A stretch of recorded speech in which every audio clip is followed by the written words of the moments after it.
You shed tears. Proposed accounting standards. Update. Disaggregation of income statement expenses. Introduction. The financial world is abuzz with the proposed accounting standards update on the disaggregation of income statement expenses, commonly referred to as DICE. This comprehensive overview aims to shed light on the intricacies of this proposal, which has been introduced to address investors' growing demands for more granular information about certain types of expenses included in expense captions on the face of the income statement. The primary objective is to enhance transparency and deepen the understanding of a company's financial performance, especially for public business entities. The need for transparency. Consider a multinational corporation like Apple Incorporated, with diverse operations spanning manufacturing, software development, and retail. The income statement can be complex, and investors might want to know how much Apple spends on manufacturing costs versus employee compensation in its retail stores. DICE aims to provide this level of detail. Background. Historically, the income statement presentation requirements for public companies, especially those in the manufacturing sector, have been somewhat generic. The captions used are predominantly determined by the SEC, leading to a significant variability in expense labeling and presentation across entities. Scope of the proposed guidance. The proposed update is primarily tailored for public business entities that file or furnish financial statements with the SEC. Private companies, not-for-profit entities, and employee benefit plans are exempt from this update. The core of this proposal is the disaggregation of expense captions that encompass specific natural expense categories. Required categories. These categories span inventory and manufacturing expense, employee compensation, depreciation, intangible asset amortization, depletion and amortization from oil and gas producing activities, DD. Real-world example, Amazon. A public business entity would need to provide a breakdown of its expenses detailing how much is spent on its warehouses, inventory, and manufacturing expense versus its corporate staff employee compensation. Disaggregation of expense amounts. DICE provides a clear framework on how to disaggregate expenses for each required natural expense category. For instance, certain expense captions like the cost of products sold, cost of services, and SG&A would necessitate disaggregation. In contrast, others such as interest expense and income tax expense might remain aggregated. Proposed disclosures. The update proposes specific disclosures including depreciation and amortization amounts on the income statement, employee compensation in relevant expense captions, inventory and manufacturing expense amounts separately disclosed, qualitative descriptions for non-required categories. For expenses that don't neatly fit into the predefined categories, DICE introduces qualitative descriptions. These narratives offer additional clarity for investors, elucidating other amounts in relevant expense captions. Real-world example, Netflix. If Netflix, known for its streaming services, incurs a unique content production expense not falling within the standard categories, a qualitative description would provide investors with insights into this specific expenditure. Addressing the inventory and manufacturing expense issue. Recognizing the challenges of disaggregating expenses due to inventory recognition, the update proposes a distinct bucket for capturing costs in the manufacturing process. This bucket would be further broken down into specific categories including purchases of inventory, employee compensation, depreciation, tangible asset amortization, D&A cost incurred. A cost-incurred approach. DICE champions a cost-incurred approach, mandating the disclosure of costs in the period they are incurred, irrespective of when the inventory is sold. This ensures a transparent view into current period production costs. Real-world example, Tesla. If Tesla incurs costs in producing a new model of an electric car but doesn't sell it until the next financial period, the costs would still be disclosed in the period they were incurred. Reconciliation of costs incurred to expenses recognized. Given that production and sales might not always align within a fiscal year, there might be discrepancies between costs incurred and the expense recognized in the income statement. To bridge this gap, Entities would present reconciling items such as foreign currency translation or inventory recognition through business sales. Disclosure requirements. DIC introduces several pivotal disclosure requirements, including total selling expenses and their definitions. The stipulation that entities aren't mandated to disaggregate selling expenses unless presented as a separate caption on the income statement. New disclosures predominantly in the form of notes to the financial statements applicable in both annual and interim reporting periods. Comprehensive disclosure example. To aid entities in navigating this update, a comprehensive disclosure example is provided, illustrating the proposed requirements. This serves as a reference point elucidating how the update applies to various entity types. Real-world example: Pfizer. A pharmaceutical company like Pfizer might refer to this example to understand how to disclose its research and development costs versus manufacturing costs for its drugs. Conclusion. In essence, the proposed accounting standards update is a monumental stride towards offering investors a more detailed lens into income statement expenses. By adopting a cost-incurred approach and ushering in comprehensive disclosures, the update promises to enhance transparency, empowering investors to make more informed decisions about a company's financial health. Current federal tax developments for the week of October 2, 2023. Introduction. Welcome to the latest update on federal tax developments for the week of October 2, 2023. In this article, we'll cover the most recent developments in the world of federal taxation. These updates are brought to you by Capital Technology Education and your state society of CPAs. While this week may not have seen any groundbreaking changes, there are still several noteworthy updates to discuss. Reduction in P10 fees. The IRS has taken significant action this week by substantially reducing P10 fees. This move was prompted by a recent court case decision earlier this year. Let's explore the details. Treasury Decision 9980, issued on September 29th, mandates a reduction in P10 fees from 30.75 to 11. Identical proposed regulations are expected in the future to further solidify this fee reduction. Background on the court case. To understand the context, it's important to know that in 2017, taxpayers were not required to pay a P10 fee. However, the IRS appealed a court decision that initially barred the collection of this fee. The appeals court later reversed parts of the decision, resulting in a lower fee structure. Updated wash sale rules.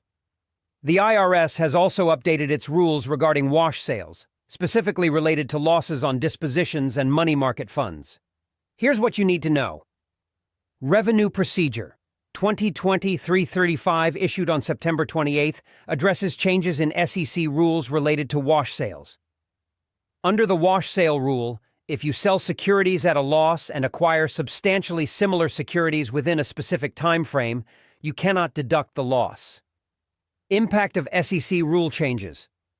The SEC modified the rules to allow money market funds to impose a liquidity fee whenever they deem it necessary to prevent a run on the fund. This change raised concerns about potential abuse, prompting the IRS to clarify its stance on wash sale rules in such cases. New IRS Tax Pro account features. The IRS has announced the addition of new capabilities to Tax Pro accounts on its website. These updates will be valuable for tax professionals and taxpayers alike. Key points to consider. Detailed information on the new features and their applications will be discussed. Stay informed about the latest enhancements that will improve your tax-related activities. Employer-based donation programs. Employers now have the option to set up lead-based donation programs that allow employees to convert unused leave time into cash. This cash can then be directed towards relief efforts for Hawaiian wildfires. Here's what you should know. Explore how these programs work, why they are advantageous for both employers and employees, and other related issues. FinCEN's extended deadline. The Financial Crimes Enforcement Network, FinCEN, has been granted an additional 60 days to file initial reports in 2024. This extension will impact various aspects of financial reporting. Delve into the background and implications of this extension. Conclusion. While the week may not have brought earth-shattering changes to federal tax regulations, these developments are crucial for tax professionals and taxpayers to understand. From reduced P10 fees to updated wash sale rules and new IRS Tax Pro account features, staying informed about these updates can have a significant impact on your tax-related decisions and strategies. Be sure to keep an eye on further developments in the ever-evolving world of federal taxation. Enhancements in IRS Tax Pro account and other federal tax updates. Introduction. In the ever-evolving landscape of federal taxation, staying updated with the latest developments is crucial for tax professionals and taxpayers alike. This article delves into the recent federal tax transcript, highlighting key updates and changes that can impact tax practitioners and their clients. New IRS Tax Pro account features. The IRS has announced the addition of new capabilities to Tax Pro accounts on its website. These updates will be valuable for tax professionals and taxpayers alike. Key points to consider. Detailed information on the new features and their applications will be discussed.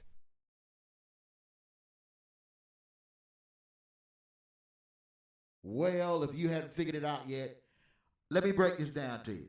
Let me talk to you. How they say, let me talk to you. This is, first of all, compliance officer training. Hopefully I'm coming in loud and clear. Somebody give me a shout out, a thumbs up, a chat saying, we can hear you. Let me know what's up, what's happening, because, man, there's a lot that was just brought down. That's why we had to refresh the feed on the server, because we're literally, everybody's sitting on pins and needles of what DICE means in the aspect of the world of accounting. And as you can tell, the Security and Exchange Commission was the first to be slapped, repetitioned, reformatted. So that just gives you an idea of exactly what it is. Even down to FinCEN. FinCEN's been given an extension to get it all in 2024. So for those of you that are not even CECL compliant, now got to contend with DICE and these CTRs that were always done as what we call SRTs, or Suspicious Activity Reports, SARs, SARs. The CTRs, which stands for Currency Transaction Reports, were filled out by your bank, making you suspicious, so they really were SARS reports. Now those SARS reports that are with the Financial Crimes Division, that's what FinCEN stands for, they have put you on the slab. They're going to get this $300,000 plus in tax money because you ain't doing your accounting, you're not CECL compliant, and you said that money that's in the bank is your money. And you're going to say, well, I earned a paycheck. And you may be emotionally correct, but you finna be commercially wrong. So it is imperative that you understand the way you have been doing business, how you've been operating in commerce. It has changed. It is no longer, I'm tapping on the mic, it is no longer applicable, meaning that I'm just going to tuck mine in like Debo and not tell nobody. This is not the year to do that. Matter of fact, those SARS reports are going to land a lot of individuals in federal prison. They ain't going to haul you off immediately. It's going to tax you to death. They say you will own nothing and you will love it. And this is how they're going to do it. I'm just the messenger. Keep listening, because if you listen long enough, you definitely will learn something. It's not all doom and gloom. Guess what? There is something you can do. If someone referred you to this network, you are the resistance. Keep listening, because if you listen long enough, you definitely will get it, man. You'll get it. Recent revenues have actually increased by 300% due to the recent bank failures, which have sparked a worldwide phenomenon in our industry. The industry that we deals with arbitration. It deals with the ability to recoup capital for corporations and legal entities. We want you to join our team by contacting our office at 407-792-2774. We just launched on June 5th what we call our Trust Syntax Mastery class. And this Trust Syntax Mastery class will allow you with no experience to earn up to $30,000 per month in income. Yes, you heard it right. earn up to $30,000 per month in income with no experience necessary. For more exclusive details, call our office today at area code 407-792-2774. Remember, these recent bank failures have increased our revenue by 300%, and we want to share the wealth with all of you. So join our team, contact our office today at 407-792-2774 to join and enroll into our Trust and Tax Mastery class, which actually started on June 5th. You can learn how to earn up to $30,000 per month in income with no experience necessary. Remember, if you listen long enough, you definitely will learn something. Are you looking for an opportunity to earn a substantial monthly income while helping business owners obtain financing? Then Go Capital's Broker Referral Program is for you. As a registered broker, you'll have access to a variety of business loan and real estate financing programs for clients nationwide. You'll also receive all the training, marketing, and sales supports you'll need to quickly start earning commissions. All this at no cost to you. Why is this such a great opportunity? With approximately 30 million active small businesses in the U.S. and banks limiting access to traditional commercial financing, loan brokers offering alternative funding are in very high demand. You can easily earn over $10,000 in monthly commissions by offering loans from $10,000 to $5 million. Go Capital services include revenue-based loans, equipment leasing, business lines of credit, unsecured term loans, commercial real estate mortgages, and more. With us, bad credit, tax issues, and high-risk industries are not a problem. Whether you're an accountant, banker, realtor, no business owners, or simply want to enter the lucrative field of alternative business lending, our broker referral program is designed for you to succeed. Join the Go Capital team and start earning today. Diversity Trust aims to be a turning point in your financial situation by providing valuable insights and resources. Listen long enough and you might learn something that could change the game for you. Whether you're struggling with debt or looking to build wealth, Diversity Trust has something to offer. Take advantage of their expertise and get on track towards financial success. With a focus on education and empowerment, Diversity Trust is not just another financial service provider. They are committed to helping individuals take control of their finances and achieve their goals. Stay informed about the latest enhancements that will improve your tax-related activities. Employer-based donation programs. Employers now have the option to set up leave-based donation programs that allow employees to convert unused leave time into cash. This cash can then be directed towards relief efforts for Hawaiian wildfires. Here's what you should know. Explore how these programs work, why they are advantageous for both employers and employees, and other related issues. FinCEN's extended deadline. The Financial Crimes Enforcement Network, FinCEN, has been granted an additional 60 days to file initial reports in 2024. This extension will impact various aspects of financial reporting. Delve into the background and implications of this extension. Conclusion. While the week may not have brought earth-shattering changes to federal tax regulations, these developments are crucial for tax professionals and taxpayers to understand.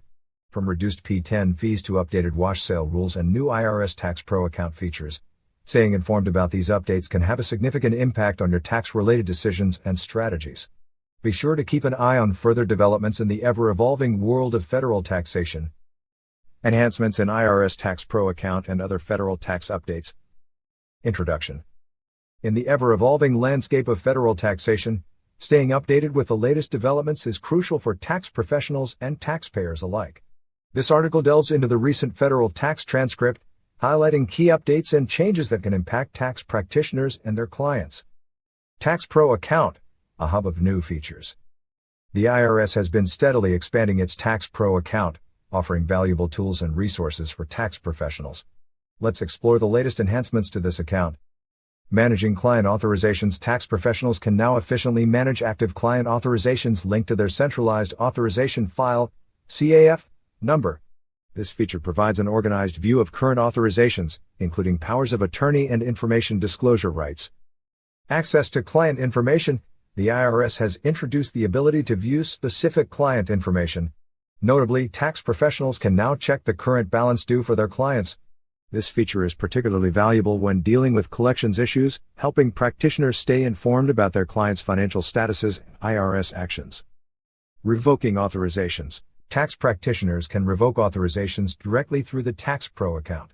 This option is essential for cases where clients terminate their relationship with their tax professional, ensuring that no lingering authorizations remain. CAF number integration. Most of these new features are closely tied to your CAF number. Linking your CAF number to your Tax Pro account is a critical step in accessing these tools efficiently. Donating leave time to Hawaiian wildfire relief. In response to the devastating wildfires in Hawaii, the IRS has issued Notice 2023-69. This notice allows employers and employees to set up programs enabling employees to convert their unused leave time into cash. The cash can then be directed to assist victims of the 2023 Hawaii wildfires. Here's how the program works. Employee contribution. Employees can choose to donate a portion of their accrued leave time, typically in days, to the Wildfire Relief Fund. Tax benefits. Under this program, employees do not recognize the converted leave as income on their tax returns. Simultaneously, they cannot claim a deduction for the donation, but this structure is generally more favorable.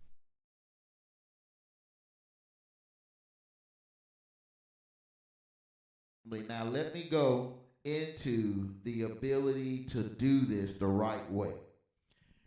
Current expected credit loss provisions originally allows you, if you write off the credit, you can receive, or if you write off the loss, you can receive a double credit. DICE allows you to use that value in two different places at the same time. So all of the rules have moved from having a closed book and not telling anybody what you're doing to an open book. So the elite are never going to change their behavior. They're just going to change the rules because their behavior can't be altered. They're going to continue to behave as they always behave. They're just going to write rules that legalize the theft. They have written rules in the accounting to legalize the theft. They have written the rules in accounting to legalize the theft. The theft of what, Mr. Bay? The theft of your estate. Your inability to be financially literate will be to your financial detriment.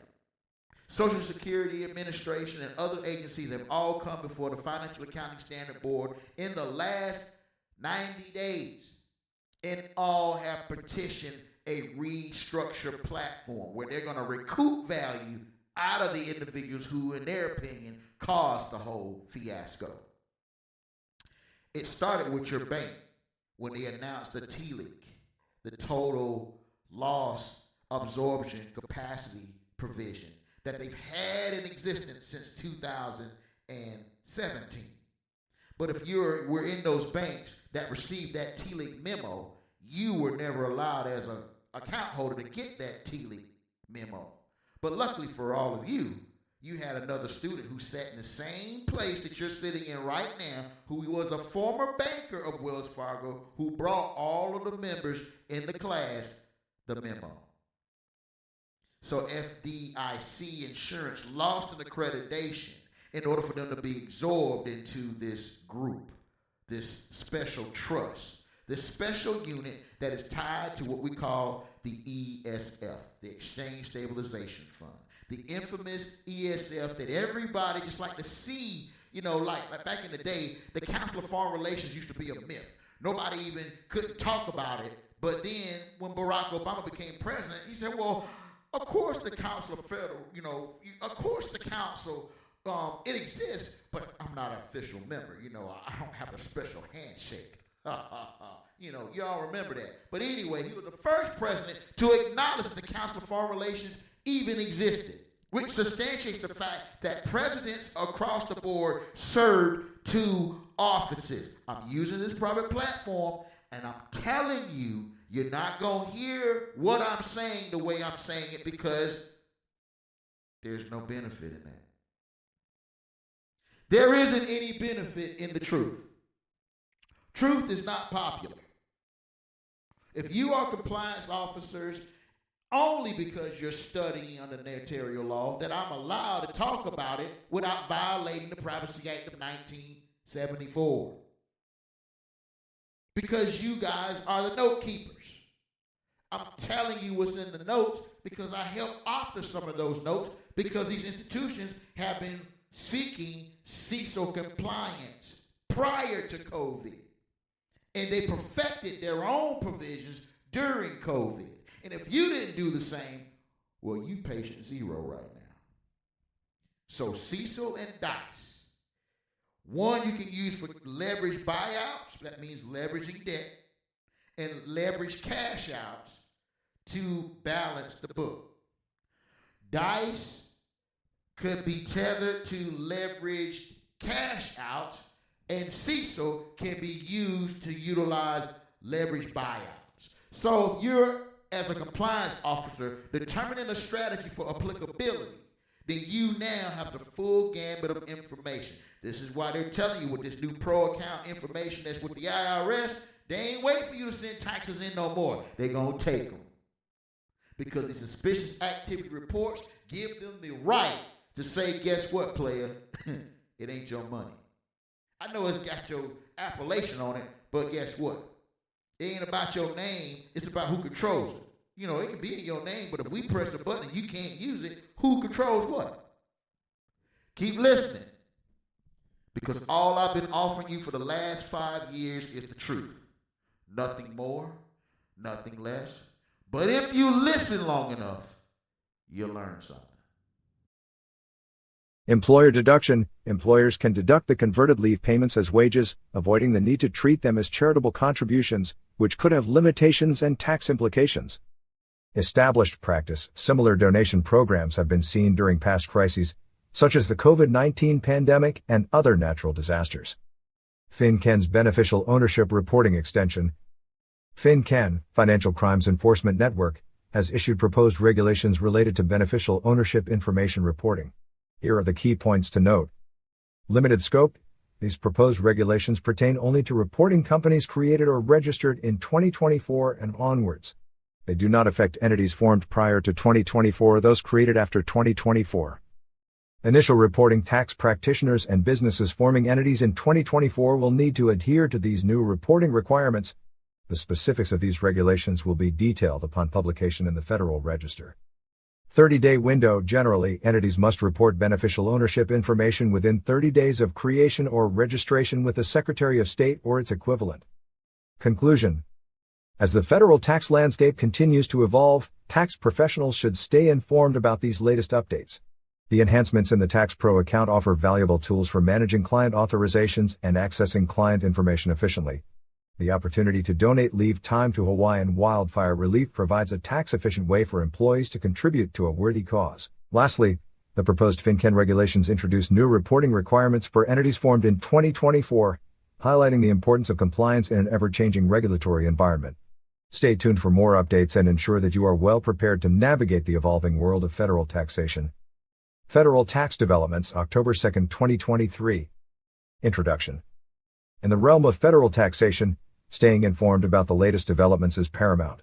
This article delves into the recent federal tax transcript, highlighting key updates and changes that can have a significant impact on taxpayers and tax professionals alike. Filing deadline extension for 2024 entities. Filing beneficial ownership information with FinCEN, Financial Crimes Enforcement Network, is a critical requirement for various entities. However, concerns have arisen regarding the tight deadlines for filing, particularly for entities formed in 2023. Here's what you need to know. Normal reporting deadline. Entities formed before the end of 2023 had a 30-day window to report their beneficial ownership information. This meant that entities created on December 31, 2023, had until January 1, 2025, to file. Special rule for 2024 entities. Recognizing the challenges posed by these deadlines, FinCEN has introduced a special rule for entities formed in 2024. The initial filing deadline for these entities is now extended by 60 days, making it 90 days from the date of creation.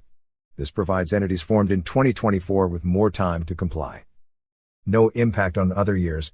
It's crucial to emphasize that this extension only applies to entities formed in 2024. Entities formed in any other year, including those formed after 2024, continue to adhere to their respective filing deadlines. Timely data updates are essential. While the extension offers relief in terms of the initial filing deadline, entities must remain vigilant about keeping their beneficial ownership information accurate and up-to-date. If any data changes occur, entities are required to update this information within 30 days of the change. This rule applies regardless of the initial filing deadline. IRS introduces chatbots for taxpayer assistance. In a bid to enhance taxpayer assistance and streamline the resolution of matching notices, such as CP 2000, CP 2501, and CP 3219A, the IRS has introduced chatbots. Here are the key aspects of this development. Matching notices, particularly CP 2000, are common issues faced by taxpayers. Chatbots are designed to help taxpayers navigate through these notices, providing guidance on what to do when they receive them. Response time: taxpayers often need more time to respond to notices effectively. The chatbots include information on how taxpayers can request additional time to respond to IRS notices. Confirmation of receipt: another valuable feature of the chatbots is the ability to assist taxpayers in verifying whether the IRS has received their responses to notices. This helps provide peace of mind and ensures that communication with the IRS is transparent and efficient. The potential impact of government shutdowns. As this article is being written, the specter of a government shutdown looms. This adds an extra layer of complexity to the current landscape. If a shutdown were to occur, the IRS's ability to function fully could be compromised. Therefore, the rollout of the chatbots, along with other initiatives like the Tax Pro account enhancements, is likely aimed at ensuring continuity in IRS operations even in challenging times. Conclusion: staying updated with federal tax developments is essential for both taxpayers and tax professionals. The extension of filing deadlines for 2024 entities provides much-needed relief, while the introduction of chatbots by the IRS promises to streamline the resolution of common issues faced by taxpayers. However, it's crucial to remember that timely and accurate reporting remains a fundamental requirement, and staying informed about potential government shutdowns is prudent in these uncertain times. As the federal tax landscape continues to evolve, staying vigilant and proactive is the key to navigating these changes effectively. Outsourced Revenue Recovery Program: turning receivables into cash. Introduction. In the world of entrepreneurship, financial management is crucial, and sometimes, collecting debts can be a challenging aspect of it. This article discusses the Outsourced Revenue Recovery Program, a valuable resource for clients and distribution partners. We'll explore the significance of this program, its benefits, and how it can impact your business success. The importance of financial literacy. As entrepreneurs and business owners, financial literacy is vital. It not only helps in managing your finances but also ensures the health of your business. One key area where financial literacy comes into play is managing accounts receivables. What are receivables? Receivables refer to the money owed to a business by its clients or customers for services rendered. It is a standard part of doing business, and it's essential to track and collect these receivables promptly. The Outsourced Revenue Recovery Program. The Outsourced Revenue Recovery Program is a game changer for both clients and distribution partners. It involves collaborating with a licensed and bonded collection agency to recover the money owed to your business. Here's how it can benefit you. Number 1. Efficiency and time saving. Instead of chasing down unpaid invoices yourself, or having your clients do it, this program allows you to outsource the collection process. This frees up your time and energy to focus on other aspects of your business. Number 2. Recovering assets. In the world of business financing, collateral is a significant factor. The Outsourced Revenue Recovery Program helps your clients build collateral by providing them with a $10,000 portfolio of accounts receivables. This portfolio becomes an asset on their balance sheet, making it easier for them to secure funding. Number 3. Turning receivables into cash. While having a portfolio of receivables is valuable, converting them into cash is even better. This program enables you to help your clients turn their receivables into cash, improving their cash flow and overall financial stability. Who benefits from this program? The Outsourced Revenue Recovery Program can be a game changer for various parties. Number 1. Small business owners. Small business owners often have limited resources and may struggle to collect money owed to them. This program can help them recover these funds efficiently, boosting their financial health. Number 2. Distribution partners. For distribution partners, this program simplifies the process of helping their clients recover uncollected receivables. It adds value to their services and ensures that clients can turn their assets into cash. Number 3. Entrepreneurs. Entrepreneurs who enroll in credit and funding programs through distribution partners receive a $10,000 portfolio of accounts receivables for free. This program ensures that they don't just sit on these receivables but actively work on turning them into cash. Conclusion. In the world of business, efficient financial management can make or break your success. The Outsourced Revenue Recovery Program provides a valuable solution for clients, distribution partners, and entrepreneurs. By outsourcing the collection of uncollected receivables, businesses can improve their financial health, build collateral, and ensure a steady cash flow. Embracing this program is a step towards financial success and stability in the competitive business landscape. Maximizing benefits with the Outsourced Revenue Recovery Program. Introduction. Managing finances efficiently is a critical aspect of any business, and recovering outstanding debts can be a challenging part of the process. In this article, we will explore the Outsourced Revenue Recovery Program and how it can benefit various parties involved, including credit and funding program clients, collateral support program clients, and branch offices. The significance of debt recovery. For businesses, collecting outstanding debts is vital for financial stability and growth. The Outsourced Revenue Recovery Program provides a solution to this common challenge. What is the Outsourced Revenue Recovery Program? The Outsourced Revenue Recovery Program is a valuable resource that involves collaborating with a licensed collection agency to recover money owed to businesses. This program offers multiple benefits, and we will delve into these advantages in the following sections. Benefits for credit and funding program clients. Credit and funding program clients can leverage the Outsourced Revenue Recovery Program to their advantage. Here's how. Number 1. Efficient debt collection. Instead of dedicating their time and energy to chasing down unpaid invoices, clients can outsource the collection process. This frees up valuable resources for other aspects of their business. Number 2. Unlocking collateral. The program provides clients with a $10,000 portfolio of accounts receivables, which serves as collateral on their balance sheet. This collateral can help them qualify for more funding, improving their financial standing. Number 3. Converting receivables into cash. While having receivables as collateral is beneficial, turning them into cash is even more advantageous. The program enables clients to liquidate their receivables, ensuring a steady cash flow. Benefits for collateral support program clients. Collateral support program clients can also reap the rewards of the Outsourced Revenue Recovery Program, albeit on a larger scale. Number 1. Enhanced collateral. Clients in the Collateral Support Program receive a substantial portfolio of $100,000 worth of accounts receivables. This increased collateral not only helps them secure more funding but also provides them with a significant financial asset. Number 2. Facilitating liquidity. With a larger portfolio of real receivables, clients can work towards converting these assets into cash. This liquidity can be a game changer for their financial stability and growth. Benefits for branch offices. Branch offices, too, can benefit from the Outsourced Revenue Recovery Program. All right. Now the gloves come on. Because in the haste to move forward, a lot of folks need it like a 3-year-old. So it doesn't matter how smart you are or don't think you are. You should be able to grab this concept. You know how hard it is to sell money? Because money can sell itself.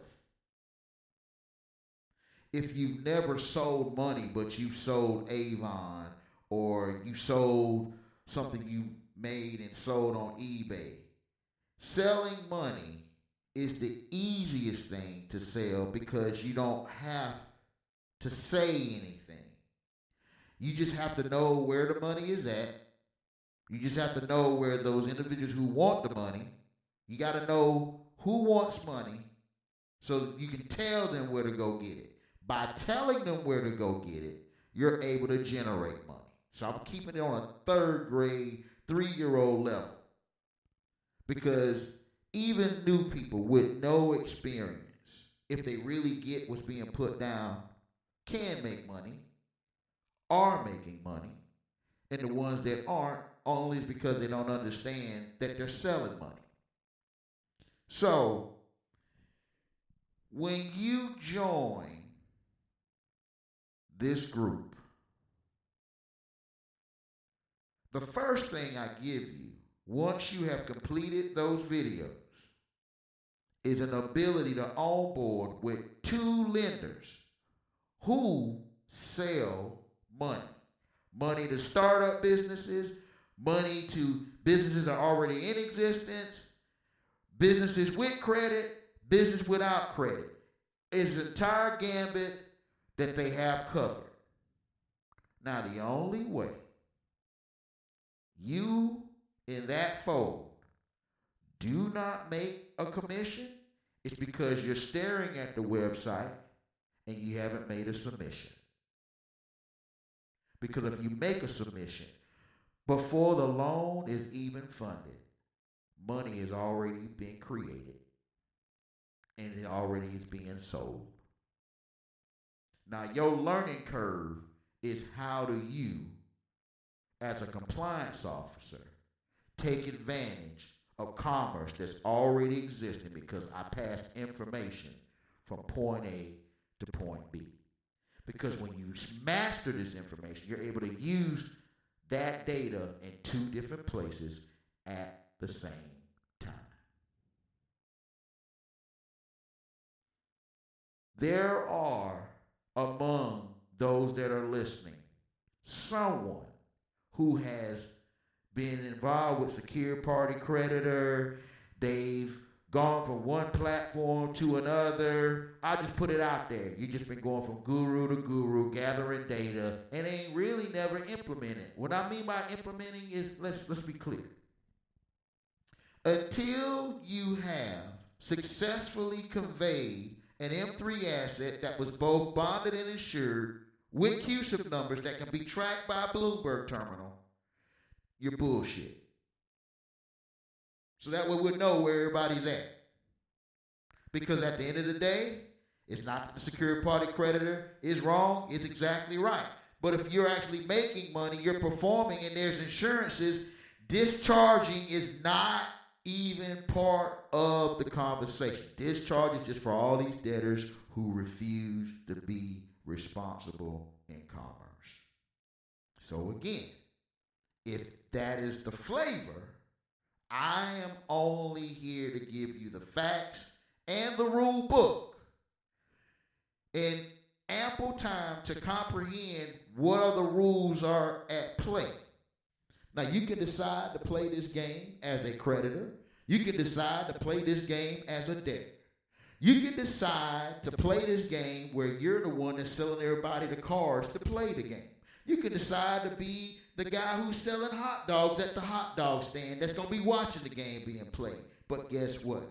The game will commence whether you get it or don't get it. So when you're selling money, if you don't know the difference between an M3 asset, an M2, and an M1, this is why you haven't made anything or done anything. Because you think you know what's going on.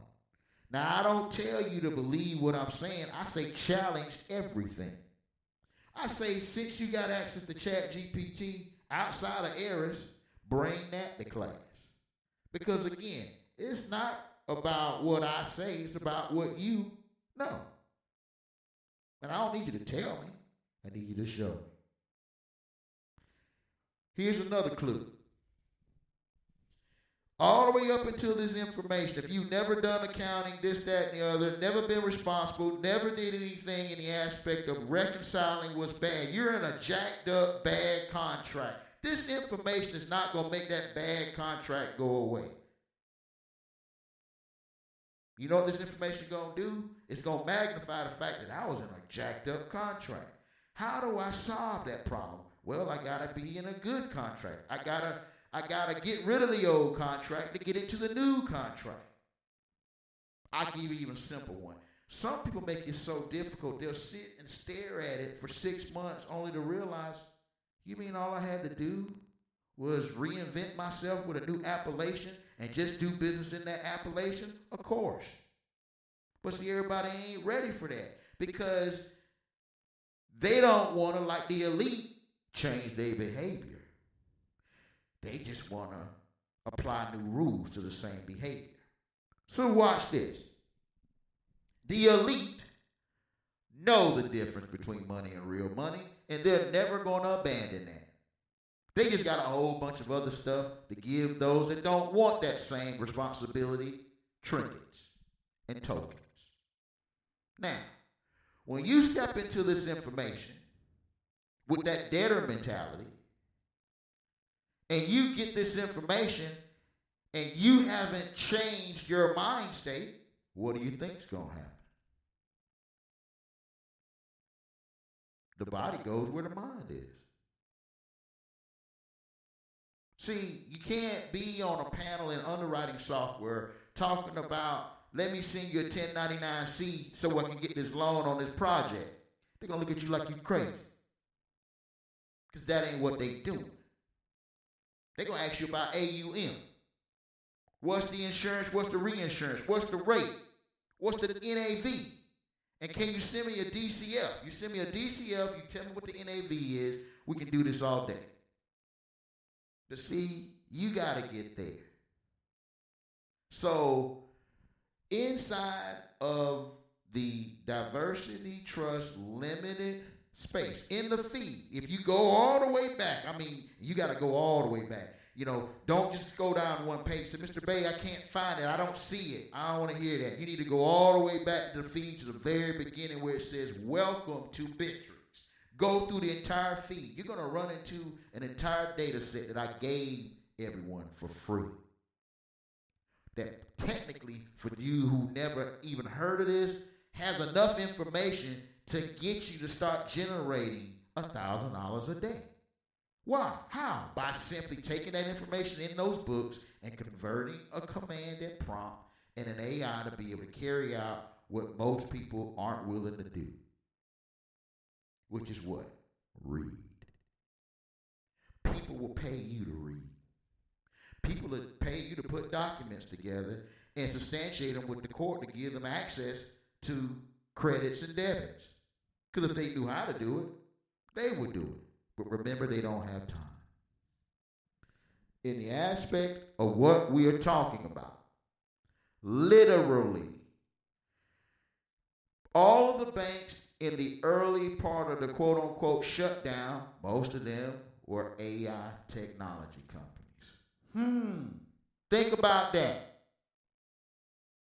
The companies that gave you the chat GPT, helped perfect the data sets, this, that, and the other, they knew something because they all got the rug pulled out from under them. Or did they? I mean, truth is stranger than fiction. And the best way to tell a lie is to tell the truth in such a way you won't believe it. See, this ain't for the folks that believe that getting a tax refund is a good thing. You ain't gonna get it. You're gonna be in your own way. It's for those that know that I'm not even supposed to be waiting on a tax return. I'm supposed to just let the system know that there's credit that was issued and it ain't come back yet. So until it comes back, I haven't spun enough. That's what this program is for, those individuals. Those individuals that can look at a debt clock and tell you unequivocally, this is why I'm doing what I'm doing. Look at the debt clock. The state that I'm in is spending more than what is taken in.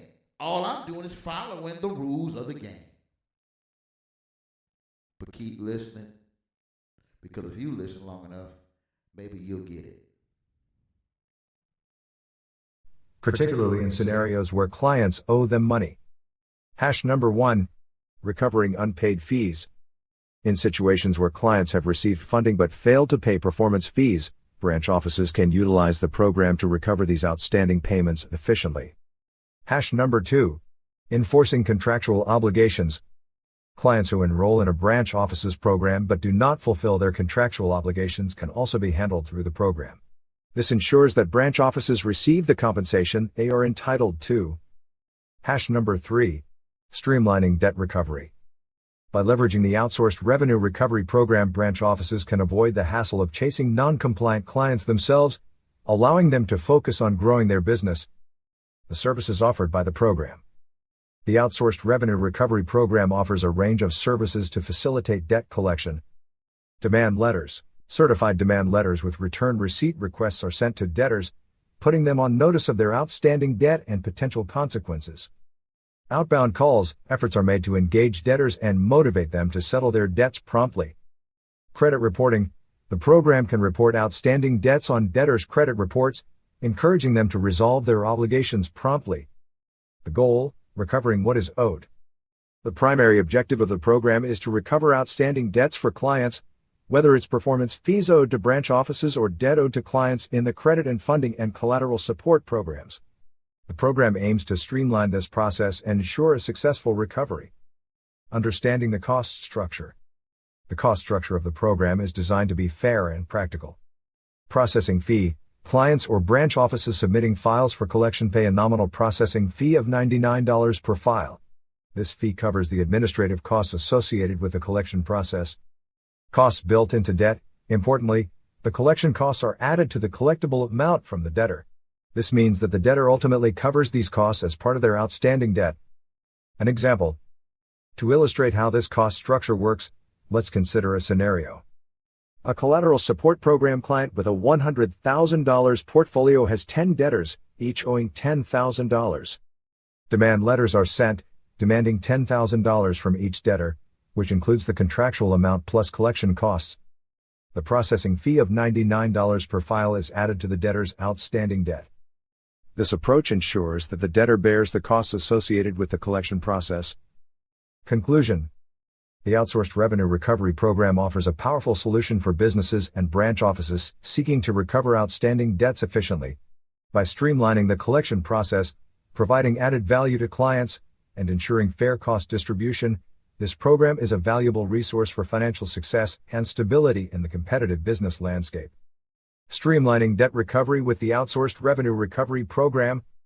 Introduction. In the world of finance, effective debt recovery is crucial for the financial health of any business. In this article, we will delve into the details of the Outsourced Revenue Recovery Program, which provides a streamlined approach to debt collection. We'll explore how this program works, its benefits, and how you can make the most of it. Understanding debt collection. When clients find themselves in collections, the owed amount is not limited to the original debt but also includes collection costs. The goal of the Outsourced Revenue Recovery Program is to ensure that clients receive the full amount owed to them by adding these collection costs to the debtor's burden. Understanding Bond Redemption and Settling Bills, a Comprehensive Guide. Introduction. In this article, we will explore the concept of bond redemption and how it relates to settling bills. We will delve into the principles behind this process and its implications for individuals dealing with various bonds, particularly those used by federal courts. Additionally, we will discuss the importance of understanding the distinction between a statement and a true bill when it comes to managing financial obligations. Unraveling the nature of bonds. Bonds, such as the 273, 274, and 275 bonds used by federal courts, serve as reinsurance bonds. These bonds function by bonding the insurance, acting as a protective measure. The key objective is to settle the bonds by determining their value and satisfying them accordingly. Settlement involves redeeming the bond value, which can result in the return of credits to the creditor. The role of appearance bonds. Appearance bonds, such as those associated with traffic tickets, are a type of bond that individuals can settle for a specific value. Understanding the bond value is crucial, as it determines the credits returned to the individual. By utilizing their more domain account, individuals acting as creditors can access funds and settle appearance bonds accordingly. The more domain account is linked to the auto trace number, which represents the individual's social security number without dashes. Bonds, trusts, and the law. It is important to differentiate between trust and more domain. Trusts, as commonly understood, do not accurately represent the legal framework in which these bonds operate. The government and those in power may act as beneficiaries, but this does not constitute a trust. More domain accounts are held in Puerto Rico and are considered to be outside the jurisdiction of the law. Puerto Rico's status is attributed to its operation under color of law, maritime law, or codes, rather than the constitution or statutes of the nation. Understanding statements and bills. Statements, commonly received from utility companies, are merely allegations and do not inherently represent a true bill. It is essential to distinguish between a statement and a true bill in the context of settling financial obligations. To settle a bill, individuals can provide their QSIP number, social security number without dashes, and the auto trust number, account number, to initiate the process. By accepting the statement's demand and settling with a negative credit value, individuals can offset the alleged debt. Individual banker and private bank. Individuals can establish themselves as private banks to manage their assets effectively.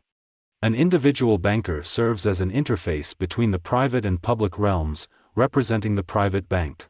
Two bank accounts, namely the estate and trust accounts, contribute to managing financial matters.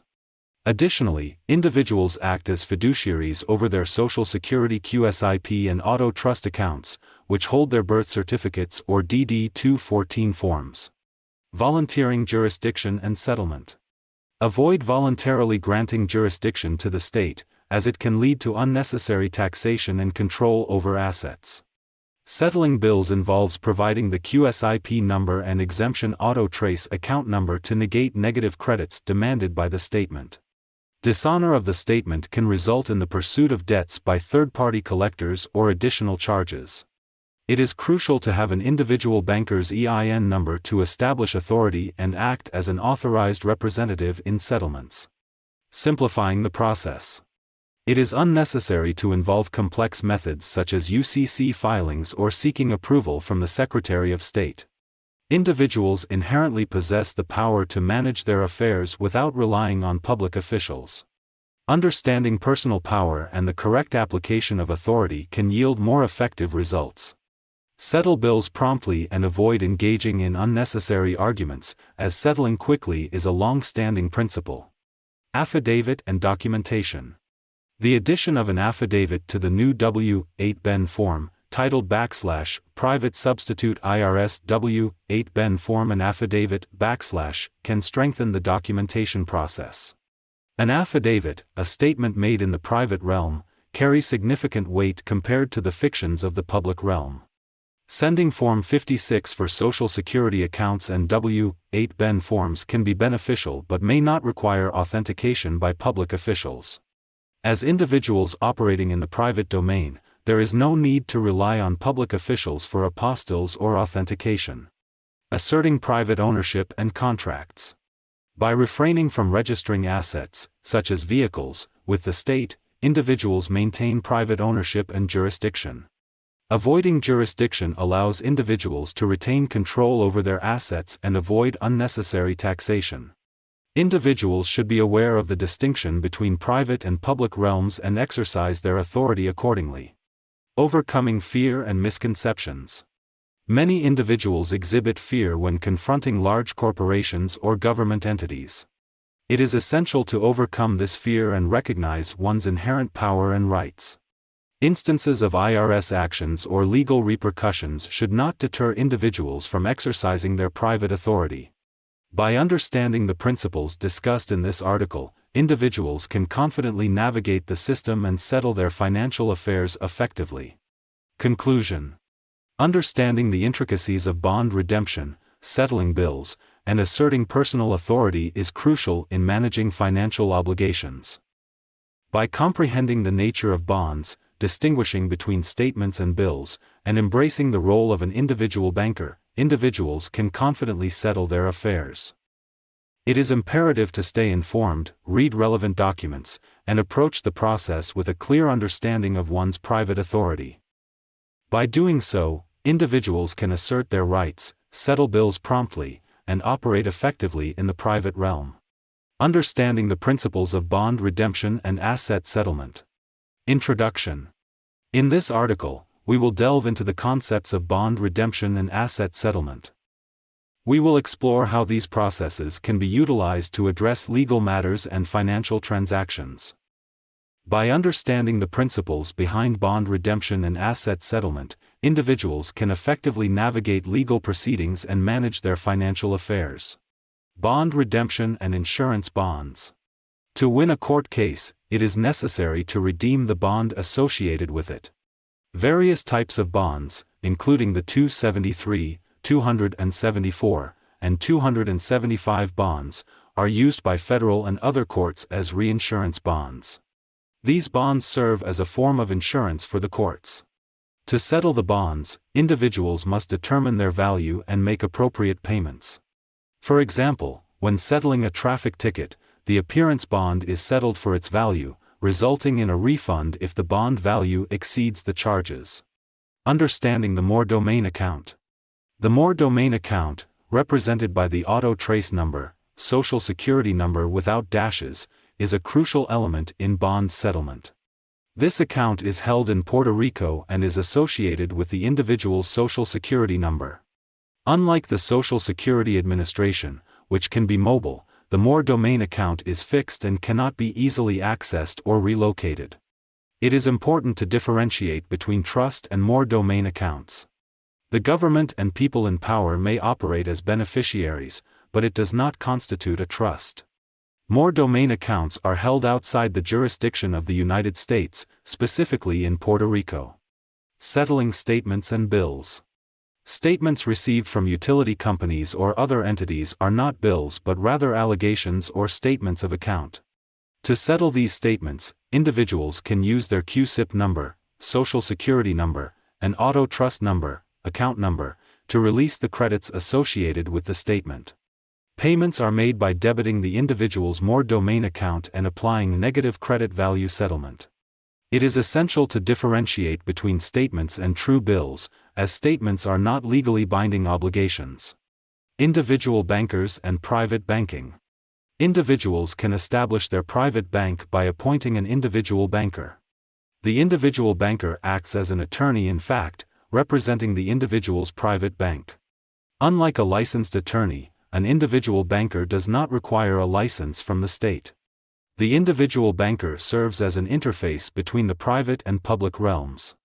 By having an individual banker, individuals can effectively manage their private assets and interface with the public world. Utilizing forms for asset settlement. Various forms, such as Form 1099-A, can be used for asset settlement. The 1099, a form can be handwritten to ensure it passes through all copies. By utilizing the 1099, a form, individuals can transfer negative credits and settle accounts. Additionally, individuals can use their certificate of live birth or birth certificate as a means to access funds for major purchases. These funds can be transferred to a non-interest-bearing bank account for personal use. Transitioning from public to private property. To transition property from the public realm to the private realm, individuals must clear any bonds associated with the property. Bonds can be obtained by requesting copies from the court, bank, or treasury of the state. By endorsing and releasing the bonds, individuals become the holders of the bonds, facilitating the transition to private property. All right. The ability to be able to move from the public to the private rests within the wisdom of what I'm about to say. And if you've been taking notes, then this is going to be the most important part of the class today. Let me tell you what it's going to take for you to really know how to do what you're learning. You need to have somebody on your team who's old enough to remember the phone system we had prior to the cellular system, which means they got to be old enough to remember actually pushing a button and getting a dial tone and dialing the phone. And this is before voicemail, call waiting, and cell service. They got to be old enough to remember having a phone at home, a landline. And here's another clue. When you learn this information, if you are doing business, all of your business, with a cell phone, that's the reason why you've always been locked out of this information. See, I tell you, the elite are not changing their behavior, they're just changing the rules. Like most of you guys use more cash apps than actually writing checks. Mr. Bain, no one writes checks anymore. Yes, they do. Warren Buffett writes checks. Bill Gates writes checks. Fortune 500 CEOs and CFOs write checks every day. So if you're not writing checks, that's why you're not in that status. I'm going somewhere. These businesses still utilize faxes. Mr. Bain, nobody uses faxes anymore. Yes, they do. When you're dealing with the Bloomberg terminal, that signal is tethered to a fax signal. What if I told you, for laughs and giggles, What disqualifies your company is you ain't got a landline in that company name and you ain't got a fax line. How you call yourself a business there in commerce? You doing everything through the cell phone. Let me hip you to this. Everybody who sold you the tech know the phone is the most insecure device on the planet. That's why you're doing all your banking through the phone. Here's another one. You're trying to figure out where this information came from when it's been around because it's in all those books, at the library. I bet you can tell me how to get to the weed man, but you can't tell me when the last time you've been to your local library. Oh yeah, it gets deep, but it's right there in your face. Asymmetric information never goes anywhere. They just turn you off so you won't look for it. Because again, if you haven't gone to your local library lately and haven't gone to your local law library until, you done got locked up, you're in jail, you're trying to come home, yeah, that's when you go to the law library. But you ain't went since then, or you ain't been ever. You're not going to get it. You're not going to get this information because I can tell you till you're blue in the face, but until you experience what I'm talking about, it's folklore. But here's the facts. The individuals that are practicing M3 conveyances still have landlines, still write checks, and they still use the post office. Guess what? You know more about email addresses. See, watch this. You have a home address and maybe a business address or two, but it's all about the email address. See, you don't understand what merited e-commerce to start with. If you didn't graduate from high school in the 90s, where they had this major movement to get anyone who was graduating from high school into the e-commerce space, they introduced this technology exactly how it's supposed to be used. And then slowly but surely, we tiptoed totally off to oblivion. They don't even teach cursive writing in college. They don't even teach it in high school in a lot of instances. How are you going to sign a contract when you can't even write in cursive? See, the skill set today is that you got to have somebody on your team that remembers all those things before so you can line this algorithm up and see what everybody already knows. Everything that you do in commerce, you're going to say, Mr. Bay, I got a bank account with Bank of America. I know what you mean, but I'm going to tell you technically what you got. You got an access point. It's tethered to an API. And based upon the provisions of your IP address, determine what you get, what you don't get. Here's the clue. Banks use IP addresses and APIs to move money. So if you want to act like a bank, then you at least got to have an API and an IP address. I shouldn't go into syntactical trust. That's too much for them. They ain't ready for all that. Okay. Anyway, I appreciate everybody's time and energy. I hope you guys learned something. If you were invited to this platform and you're already in the Bitrix space, I will reserve about an hour window for Q&A for those of you that are in the Bitrix space. I'm getting a thumbs up that I shouldn't go into syntactical trust like that because it might, I get it. So, again, appreciate everybody's time and energy. I will be posting inside of Bitrix a forum for Q&A. For those of you that's ready to be the change you want to see, we're ready for you. If you're ready to make money, make a submission. If you're ready to get your life turned around, make a submission. I dare you to take your situation and use the Syntax Trust Mastery course as a solution. Because if you do, you might learn something. With that, I'm going to say peace and love. I appreciate everybody's time and energy. Stay locked in. We ain't going nowhere. It's just that I got to jump into a feed and see where my compliance officers are at, because today is the day. Those of you that are listening and enjoying what's listening, just refresh your browser, because again, if you listen long enough, you definitely will learn something.